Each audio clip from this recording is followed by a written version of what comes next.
Okay, guys, y equals mx plus b. So this is usually like I used to give kids a whole sheet and say, tell me everything you know about it. So what I want you guys to do is we're going to kind of fill in everything we know about all these letters. You've actually already done this. You did it when we did our round slope foldable. So just think about that. But let's start first with m because it's y equals mx plus b. Notice slope intercept. So it's actually in that order. So m is in fact our slope. Okay. It is, I'm going to try and fit this in nice, how we move on the graph. It's how we move. Okay. And it is always in front of x. So notice you guys have written this several times because it's important. We want y'all to remember it. Now, the other thing to note, and I'm going to be pointing that at the m, so notice this is going to the m, okay, is that it is the coefficient, which means the number in front of. It is the coefficient of x, okay?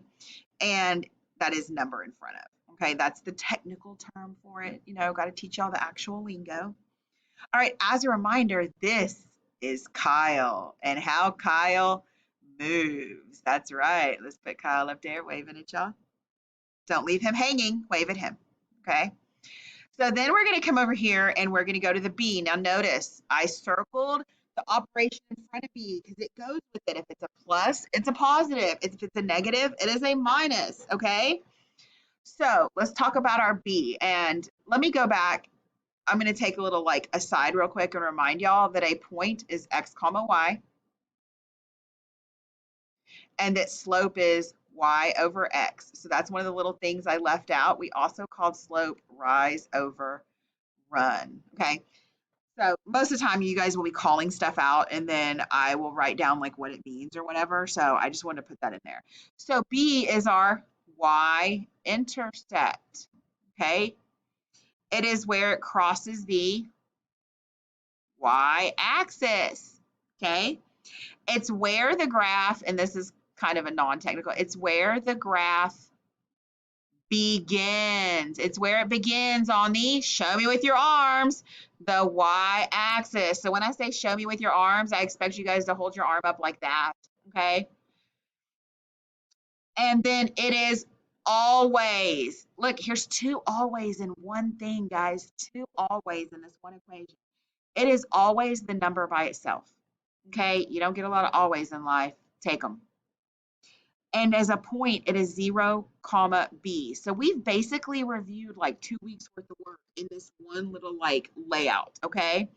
It is really important. You will likely have a quiz on it, okay? Okay. All right. So now we're going to go down to the problems. And this is kind of one of the things that you look at with tips, okay? So I am going to zoom out a little bit so you guys can see the whole thing. When you have your paper in front of you, you'll be able to see the equation a little bit better. Okay, so our equation I wrote over here so that we can actually mark on it, okay? So I'm going to take my first one, and I'm going to get my y-intercept as I always do. And I'm going to look at the y-intercept first. Let me pause it. Give me a second. So what is our y-intercept on this one? It is a -8. So show me with your arms which axis. It's that straight up and down axis. And so I'm going to look for where it crosses at -8.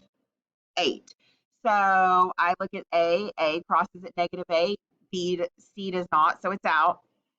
B does not, so it's out, and D does as well, okay?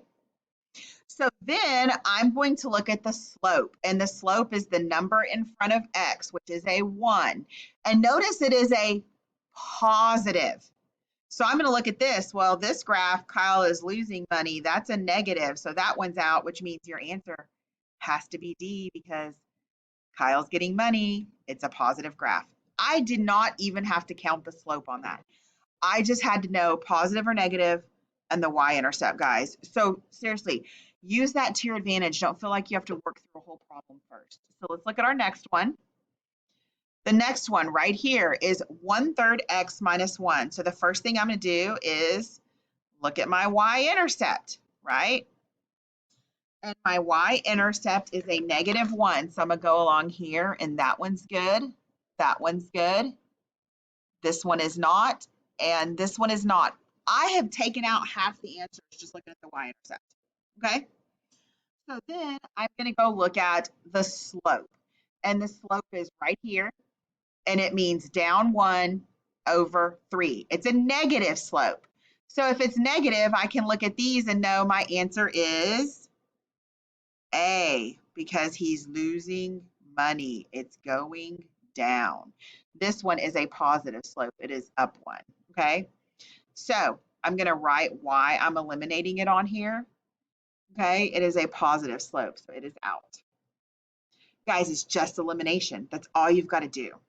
So on the last one, I mean, we're already to the last example. That's how easy this is, okay? This one just says y equals -1. That's it. That's the only clue we have, is that y equals -1. So if y equals -1, first thing I'm going to do is look at y equals -1.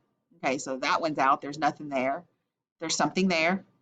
There's nothing there. And, oh, there's nothing there. So if none of those are at y equals -1, my only answer can be B. That's it.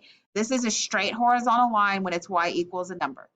Something else, and I just kind of wanted to go over this with you so y'all had it. The equation to this line is y equals -x, okay? And the equation to this line would be y equals 1. The equation to this one actually crosses at the x-axis, would make it x equals -1. So I just kind of want to give you guys that little bit of a hint. That's it for this one.